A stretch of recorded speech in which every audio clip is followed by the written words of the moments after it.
বিয়ে সাহেব, জি, আমাকে না জানিয়ে ওরা গোপনে বিয়ে করেছে। আমার একমাত্র সন্তান বলে আমি মেনে নিয়েছি।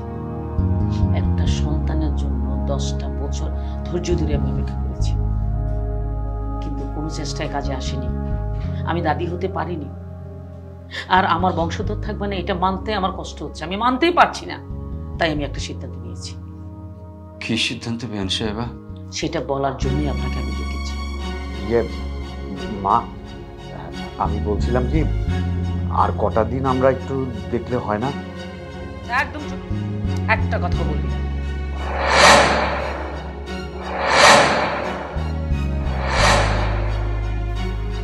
আমি আমার ছেলেকে আবার বিয়ে করব। তাহলে আমার ঝর্ণার কি হবে বেন সাহেবা? আমার যা প্রাপ্য তার দিয়েই, সবকিছু দিয়েই তারপর। না না বেন সাহেবা, এতটা নিষ্ঠুর আপনি হয়েন না। বোঝ হওয়ার পর থেকে এই মেয়েটা এতিম, বাবা হারাইছে, কলে পিঠে করে আমি তার মানুষ করছি। আমার অভাবের সংসারে সুখ কি জিনিস এই মেয়েটা কোনোদিন দেখে নাই। জামাই বাবাজির সাথে বিয়ে হওয়ার পরে আমার এই মায়াটা সুখ পাইছে, একটু সুখের মুখ দেখছে, আমারও অন্তরটা আনন্দে ভরে গেছে। আপনি এইটুকু সুখ আমাকে কাড়ে নিয়েন না বিয়ান সাহেবা। এছাড়া আমার কোনো রাস্তা নেই বিয়ে সাহেব। আমার একমাত্র ছেলে, জন্মের পর ওর বাবা মারা গেছে। আমি কখনো তার বাবার অভাব বুঝতে দেইনি। আমি তাকে মানুষের মতো মানুষ করেছি, কিন্তু ভবিষ্যৎ প্রজন্ম, আমার বংশধর যদি না থাকে, এই গোষ্ঠীতে যদি কেউ না থাকে, তাহলে আমার এই ব্যবসা বাণিজ্য, টাকা পয়সা, ব্যাংক ব্যালেন্স কে দেখবে? শুনুন, প্রয়োজনে আমি বৌমাকে যতটুকু প্রাপ্য তার চেয়ে বেশি দিব। প্লিজ আপনি আপনার ভাগ্নিকে নিয়ে চলে যান। আমি এটা আর মানতে পারছি না। আপনি সময় মতো ডিভোর্স লেটার পেয়ে যাবেন। না মামা, মামা আমি এই বাড়ি ছেড়ে কোথাও যাব না। আকাশ, আকাশ মাকে একটু বোঝাও না, আমি এই বাড়ি ছেড়ে যেতে চাই না। অনুমতি দিলে আমি একটা কথা বলতাম। ঢং করিস না তো, কি বলবি বল। খালাম্মা, আমি কই কি, ভাবি যখন যাইতে চাইতেছে না, থাকুক না এই বাড়ির এক কোনায় পইরা। আপনার তো কোনো কিছুর অভাব নাই, আপনি ভাইজানের বিয়ে করাবেন করান। ঠিক আছে, ও যদি এইভাবে থাকতে চায় থাকবে, কিন্তু কিন্তু কি বিয়ান? আমার কিছু শর্ত আছে। আমার শর্তগুলো মানতে হবে, আর স্ট্যাম্পে লিখিত দিতে হবে। সে আমি যেভাবে বলবো সেভাবেই চলবে। কি বৌমা, রাজি তো? শর্ত? কি শর্ত বিয়ান সাহেবা? মা, আমি এই বাড়িতে থাকার জন্য সব শর্তে রাজি। হ্যাঁ মামা। ঠিক আছে বৌমা, তোমার মামাকে খাবার দাবার দাও। আর আকাশ, আমাদের পারিবারিক তোর উকিল চাচাকে খবর দে।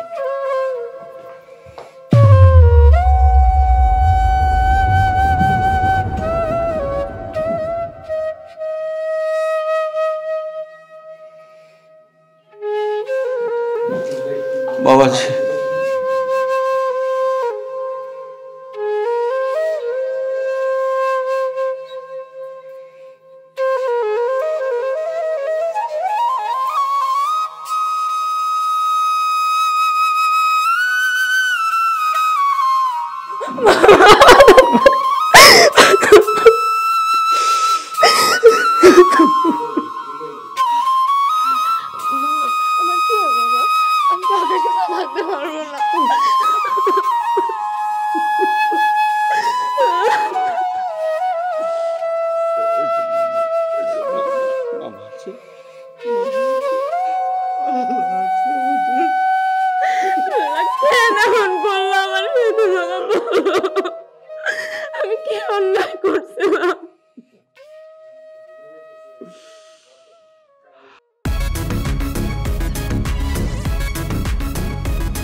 মারে, তুই যে স্ট্যাম্পে সই করে দিলি, ওতে কি লেখা আছে একবার পড়ে দেখছিলি? পরে আর কি হবে মামা? আমি বলি কি, এত শর্ত মানে তুই এইখানে থাকতে পারবি না মা। তার চেয়ে আমার সাথে চল, চইলা যায়।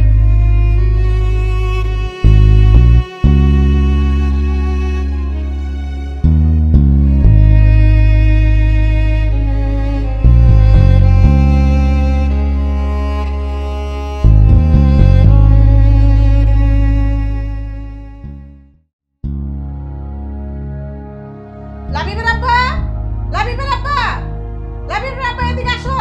আরে কি হয়েছে? কি হয়েছে? চিল্লাতেছো কেন? ডাকাত পড়ছে? আমি যা ভাবছিলাম তাই হইছে। আমি দুধ করাতে কাল সাপ পাচ্ছিলাম।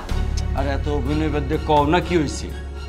আমার লাবিবের জন্য আমি 20,000 টাকা কত কষ্ট করে জোগাড় করছি ওর একটা সাইকেল কিনে দেবো বলে। আমার ছেলেটা ভার্সিটি থেকে পাই হাইটে, সে টাকাটা ঘর থেকে নাই। চুন্নির বাচ্চা চুরি, চুন্নি ওই চুরি করছে। আই টাকা কি করছিস তো? টাকা কি করছিস তো? টাকা? কিসের টাকা? আমি তো কিছুই বুঝতে পারছি না। তুমি ওরে লাই দিয়ে মাথায় উঠাইছো, এবার ছেলে সামলাও। আমিও কম না, এই চোরের কাছে কিভাবে স্বীকারোক্তি বের করা যায় সেটা আমিও জানি। তুমি দাঁড়াও, আমি আসতেছি। মামা তুমি বিশ্বাস করো মামা, আমি এই টাকা নেই নাই। তুমি বিশ্বাস করো, তুমি আমার বাচ্চা মামা, আমি এই টাকা নেই নাই মামা। বিশ্বাস করো, আমার বাচ্চা তুমি।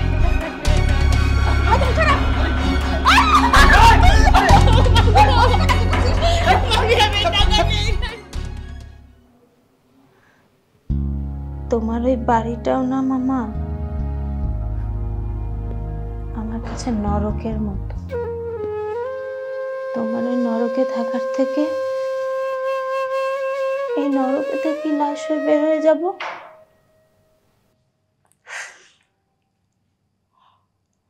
আমি যদি আল্লাহর সাথে একবার কথা কর সুযোগ পাইতাম, তাহলে তারে কইতাম, হে আল্লাহ, তুমি সেই সব মায়ের সন্তান দাও যারা ড্রেনে, রাস্তাঘাটে, ডাস্টবিনে সন্তান ফালাইয়া চলে যায়। ওইসব সন্তানের দিকে একটা সন্তান আল্লাহ তুমি মায়ের দাও, আল্লাহ একটা সন্তান তুমি দাও।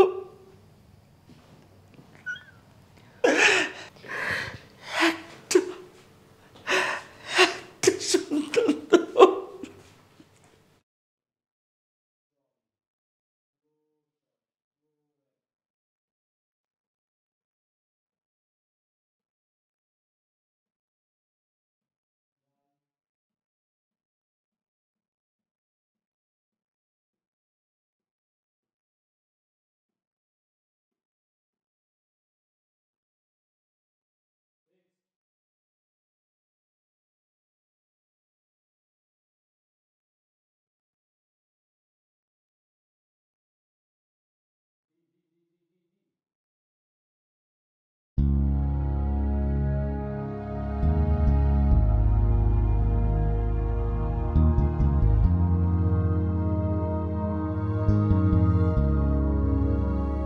তুমি এখানে মন খারাপ করে দাঁড়িয়ে আছো? দেখো, তুমি তো মাকে চেনো। আমার মা কেমন, উনি আসলে যেটা ঠিক মনে করেন ওটাই করেন। আর ওনার কথার অবাধ্য হওয়ার মতো শক্তি বা সামর্থ্য আমার নেই। কি করবা বলো? কটা দিন একটু মুখ বুঝে সহ্য করো। আর প্লিজ বাড়ি ছেড়ে কোথাও চলে যাবা না। এই বাড়ি ছেড়ে আমি আর কোথায় যাব? বাড়ি ছেড়ে চলে গেলে তো তোমায় দেখতে পাবো না।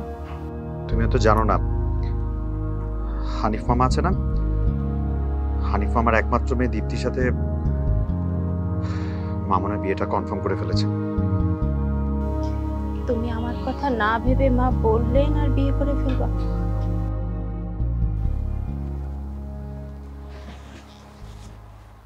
এই যে দেখো, আমার বুকের ভিতরে অনেক কষ্ট, কাউকে বলতে পারছি না, সহ্য সহ্য করতে পারছি না। বাদ দাও সব কথা। আচ্ছা ঠিক আছে, ভেতরে আসো, একসাথে খাবো। তুমি যাও, আমি আসতেছি। আচ্ছা ঠিক আছে।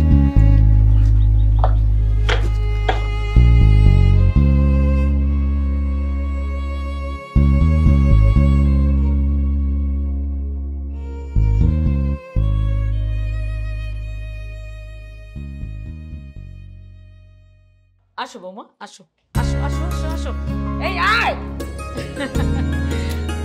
ভিতরে আয়। মানি দিয়েছে। এই কই তোরা? এই তোরা কোথায়? তাড়াতাড়ি আয়। আমার বৌমা চলে এসছে, আমার লক্ষ্মী চলে এসছে, তাড়াতাড়ি আয়।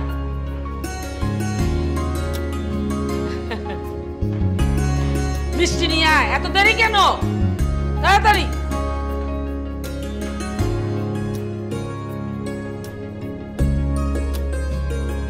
দাঁড়ায় আসছ কেন বোকার মতো? ফুল ছিটা ছিটা, হ্যাঁ ছিটা, আরো আরো আরো। তুমি কি দাঁড়ায় থাকবা না মিষ্টি খাওয়াবা? মিষ্টি খাও।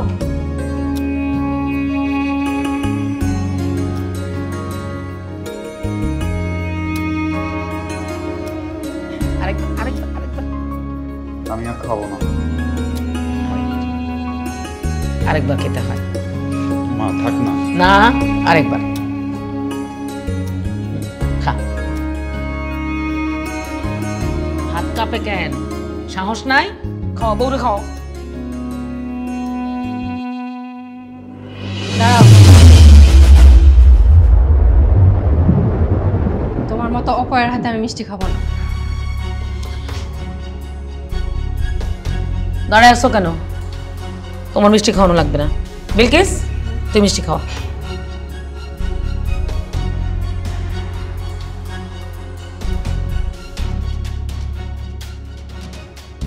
বৌমা খাও।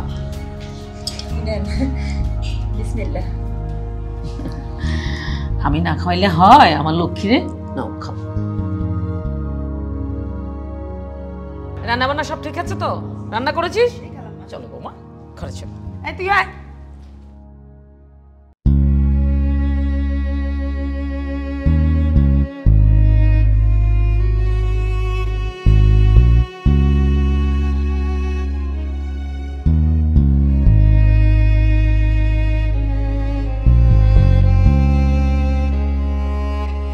ভাবি, কিছু মনে করেন না।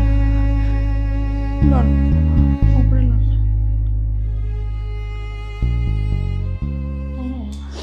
উপরে অনেক কাজ আছে তো, চল চল।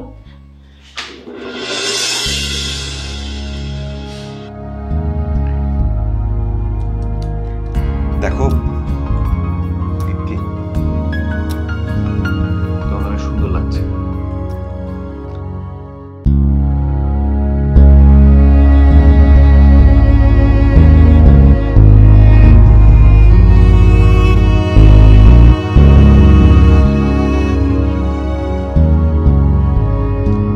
আজকে নতুন একটা জীবন শুরু হলো, নতুন স্বপ্ন, নতুন আশা। স্বপ্নে স্বপ্ন থাকে নিজের একটা সংসার হবে, সংসারটা নিজের মতো গুছিয়ে রাখবে। কিন্তু এখানে তো আমার গল্পটা আলাদা, আমার জীবনে ঝর্ণা আছে।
লাল পিস করবো।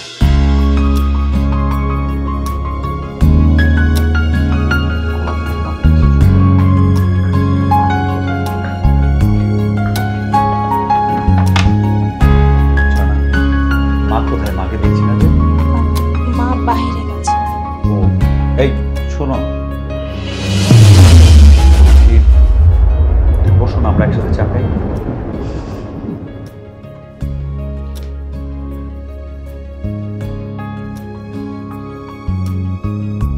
থাক, আমি নিজে নিয়ে খেতে পারবো।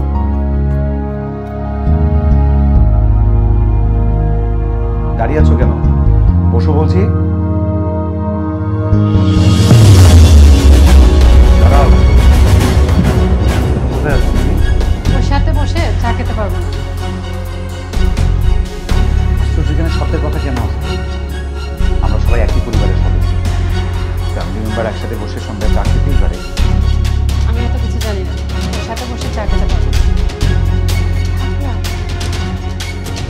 ও যখন যাচ্ছে না আমি চলে যাচ্ছি। আমি চাই না আমার জন্য তোমাদের মধ্যে কোনো অশান্তি হোক। প্লিজ। না, আমি বসবো না। থাক, তোকে কিছু করতে হবে না। চলে যাচ্ছি।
এই যে এতক্ষণ লাগলো আসতে, কতক্ষণ ধরে আমাকে দাঁড় করায় রাখছো?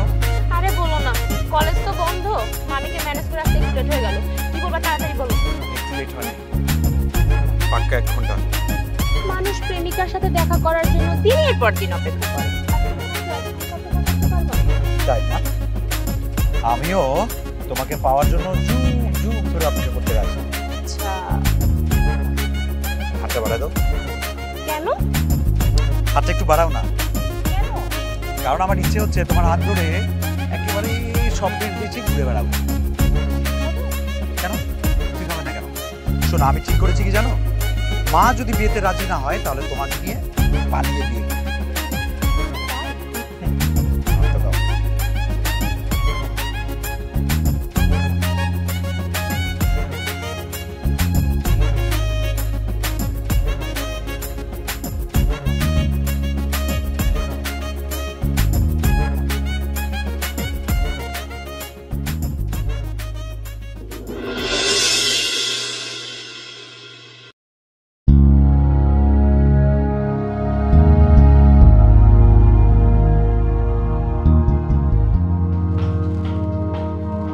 তাড়াতাড়ি বলো, কি বলবে? এত অস্থির হচ্ছ কেন? তুমি তো ঘামাচ্ছ। ইয়ে না, মানে এমনি। কিছু বলবা? হ্যাঁ, আসলে 4 দেয়ালের মাঝে আবদ্ধ থাকতে থাকতে নিজেকে জেলখানার কয়েদি মনে হচ্ছে। আমাকে একটু ঘুরতে নিয়ে যাবা? I am so sorry. কি করবো বলো, হাতে তো একদম সময় নেই। অফিসের কাজ সবসময় অনেক ব্যস্ত আর দৌড়াদৌড়ির উপর থাকতে হয়। তুমি তো নিজেই দেখতে পাচ্ছ। এক কাজ করো না, তুমি বিলকিসকে নিয়ে কোথাও থেকে ঘুরে আসো। টাকা যা লাগে আমি দিচ্ছি, সমস্যা নেই। না না, আমার টাকা লাগবে না। আচ্ছা, তাহলে তুমি ঘুরে এসো। হ্যাঁ, আমি আসি। শোনো, তোমাকে না অনেক স্পর্শ করি না।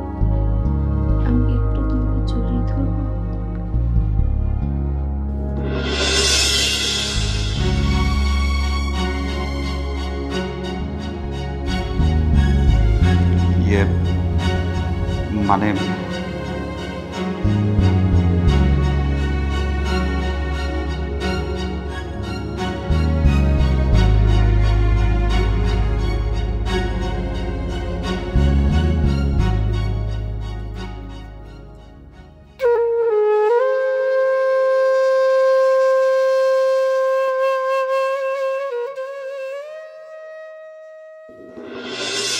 শহরে থাকা আর না থাকা একই অবস্থা। এত জ্যাম, এত ধুলাবালি, কিছুই ভালো লাগে না। আর তোমাকে কি ব্যাপার, তুমি এরকম রাগ করে দাঁড়িয়েছো কেন? শোনো, তোমার সাথে আমার কিছু কথা আছে। আমি চাই না বাসায় গিয়ে আন্টির সামনে এইসব কথা বলতে। কি এমন জরুরি কথা যেটা আমার মায়ের সামনে তুমি বলতে পারবে না? প্রয়োজন হলে বলবো। আমি চাচ্ছি তোমাকে লাস্ট একটা ওয়ার্নিং দিতে। লাস্ট ওয়ার্নিং মানে? মানে স্ট্যাম্পটা সাইন করার আগে ভালো করে পড়ে দেখেছো? হ্যাঁ ঠিক আছে, তাতে সমস্যা কোথায়? তুমি আর ঝর্ণা যে বিয়ের আগে স্ট্যাম্পটা সাইন করেছিলে, আমি তো সব ভালো করে দেখে নিয়েছি। মনে রেখো, সত্যগুলো ঠিকভাবে পালন করবে। তুমি কোনোভাবেই ঝর্ণার সাথে মেলামেশা করতে পারবে না। আমি তোমার বাদ কাউকে দিতে পারবো না। তারপরেও যদি তুমি ওর সাথে মিশার চেষ্টা করো, তাহলে কিন্তু আমি আন্টিকে বলে ওকে গান ধাক্কা দিয়ে বাড়ি থেকে বের করবো। মাইন্ডেড, কথাটা মনে রাখবে। আহা, যাচ্ছ কোথায়? আহা, আমার কথাটা শোনো। দীপ্তি, তো মহা ঝামেলা হয়ে গেল। যদি ঝর্ণাকে বাড়িতে রাখতে হয় তাহলে দীপ্তিকে ম্যানেজ করে চলতে হবে। দীপ্তি,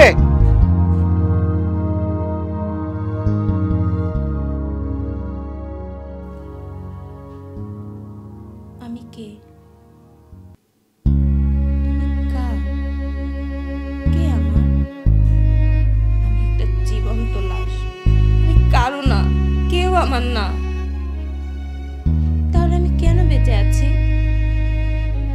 এই পৃথিবীতে বেঁচে থেকে কোনো লাভ নেই। তার চেয়ে আমার মরে যাওয়াই অনেক ভালো। আমার বেঁচে থাকার কোনো অধিকারই নাই। ঝর্ণা, কি রে মা? মামা, তুমি এই অসময় হাতে মিষ্টির প্যাকেট? মারে, আজ আমার বড় আনন্দ।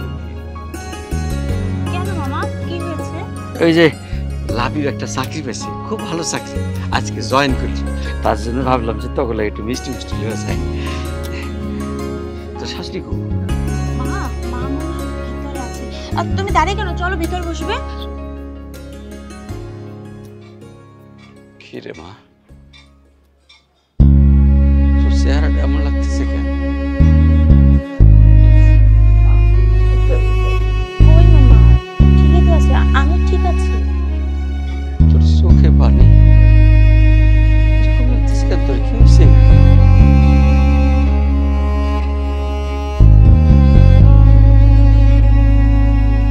না রে মা, কিছু ঠিক নাই। আমি এমনই তোর কত ভাগ্য মামা, তোর সুখের লেগেছে বলে কিছুই করতে পারলাম না। মামা, ভাগ্যের নির্মম পরিহাসের কাছে না আমরা সবাই অসহায়। আরো কিচ্ছু করার থাকে না। হ্যাঁ, এটা তো ঠিক কথা বলছিস রে মা। ভাগ্যে যেটা আছে সেটারে মাইনে চলাই হলো জীবন। এটাই বুদ্ধিমানের কাজ। বোমা, আসসালামু আলাইকুম ম্যাম। ওয়ালাইকুম সালাম। কখন আসলেন? জি, এই যে এখনই এলাম। আসলে আমার পোলাটা একটা ভালো চাকরি পেয়েছে, তো আজকে জয়েন করছে, তো ভাবলাম আপনার বলে একটু মিষ্টি মিষ্টি লয়ে যাই। এই মাত্র জিগাইলাম ঝর্ণারে আপনি কই আছেন। ধরো। রাখেন রাখেন রাখেন, ওটা আপনার হাতেই রাখেন। সত্যি কথা বলতে আমাদের বাসায় না নন ব্র্যান্ডের মিষ্টি বা খাবার কেউ খায় না। আর খামাখা নষ্ট করে লাভ কি? আপনার হাতেই রাখেন আর সাথে করে নিয়ে যান। বোমা, আমি তোমার কাছে আসছি না, এই যে বিলকিসকে নিয়ে আসছি, ওরা সব কথা বুঝিয়ে দিয়েছি। তুমি একটা কাজ করো, তোমার রুমে যত কাজ আছে সবকিছু কমপ্লিট করে রাখবে। আছে? আর তোর মামাকে একটু খাতির যত্ন করো, ভালো মন্দ খাওয়াও। জি মা। ব্যাস চল।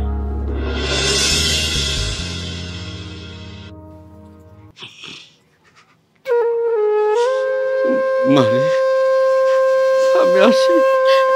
মামা খেয়ে যাও।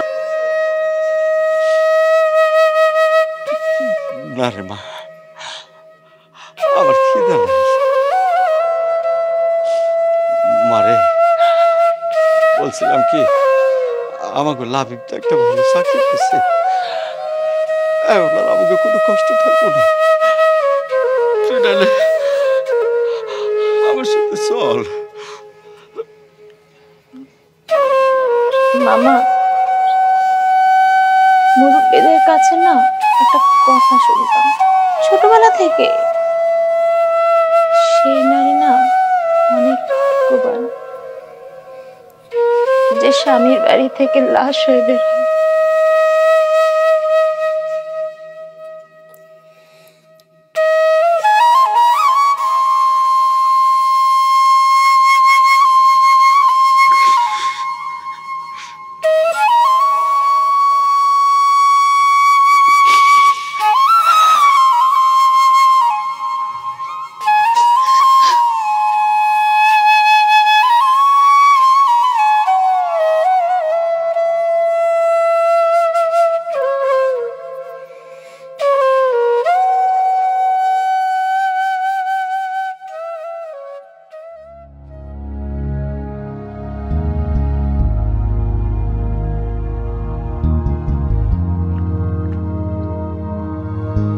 কিরে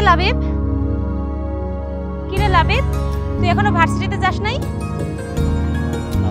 কেন? দেখ, মা সারাক্ষণ বাসায় থাকে, মার সামনে একটা কথা বলতে পারি না আমি তোর সাথে, তাই আমি তোকে কিছু বলতে চাই, এর জন্য এখানে দাঁড়িয়েছি। তুই সামনে থেকে সর, দেরি হয়ে গেলে মামি চলে আসবে, শেষে আমার আর তোর দুজনেরই সমস্যা হয়ে যাবে। আরে মায়ের কথা বাদ দিত, শোন, তুই ব্যাপারটা সিরিয়াস নিবি কিনা তা আমি জানি না, কিন্তু আমি সত্যি বলছি, আমি যদি তোকে না পাই না, জীবনে আর কোনোদিন বিয়েই করবো না। তাই নাকি? তাহলে তো তুই চিরকুমার সমিতির সভাপতি হয়ে যাবে, এইটা আমি নিশ্চিত। তুই আবারও ফাজলামি শুরু করবি, হ্যাঁ? তুই কেন বুঝিস না যে আমি তোকে কতটা ভালোবাসি? কিরে লাবিব, তোর ভার্সিটি বাদ দিয়ে তুই এখানে কি করছিস? আর ওর সাথে তোর কিসের কথা? না মা, কিছু না, ওই যে রফিকের জন্য দাঁড়িয়েছি, ও আসতে পরে একসাথে যাবো। এই, তোকে পাঠাইছি আমি একটা কাজে, সে কাজ বাদ দিয়ে তুই এই জায়গায় আড্ডা দিতেছিস?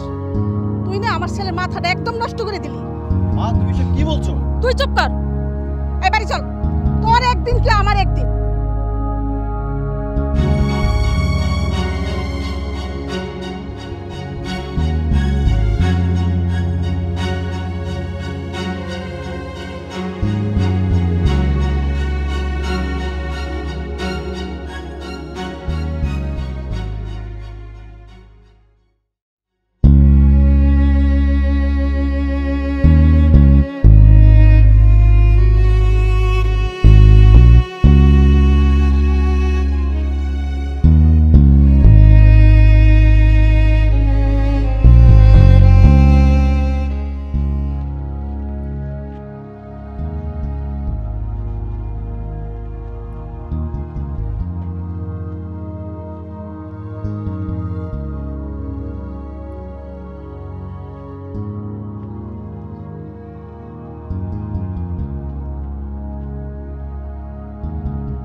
ব্যাপার আকাশ, চুপচাপ এখানে দাঁড়িয়ে আছিস কেন? আকাশ, ডাক্তার কি বলেছে? রিপোর্ট ঠিক আছে তো? না মানে ইয়ে মা, তাহলে বাচ্চা হচ্ছে না কেন? মানে সমস্যা কি? ডাক্তার কিছু বলেনি? আহা, চুপ করে আছিস কেন, বল। আন্টি, ডাক্তার দেখিয়েছি, ডাক্তার বলেছে আমার সবকিছু ঠিক আছে, কিন্তু কিন্তু কি? কিন্তু আপনার ছেলে কখনো বাবা হতে পারবে না।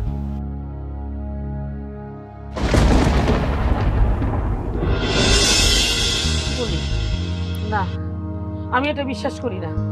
আমি বিশ্বাস করি ডাক্তার কোথাও ভুল করেছে। আমি এর চেয়ে ভালো ডাক্তার, বড় ডাক্তার দেখাবো।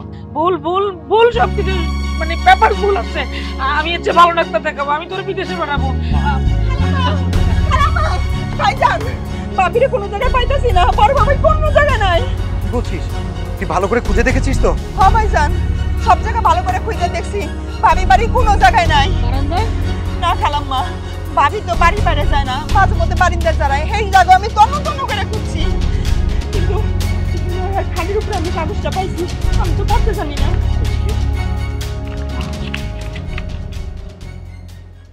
আকাশ, সব অমানিসার রাত শেষ হয়ে এক সময় ভোর হয়, সকাল আসে। কিন্তু আমার জীবনের এই কালো রাত হয়তো কখনো শেষ হবে না।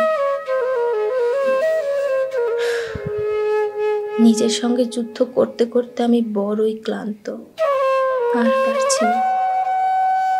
তাই স্বামীর ভাগ পুরোপুরি ছেড়ে দিয়ে একেবারে চলে গেলাম।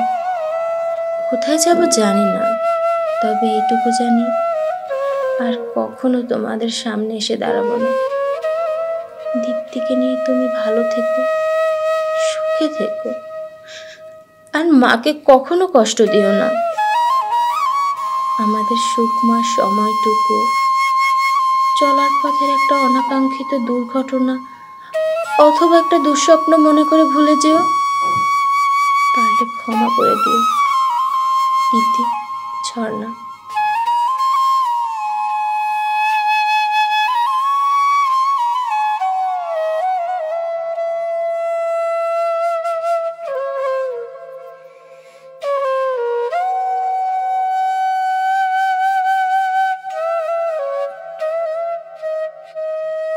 মা,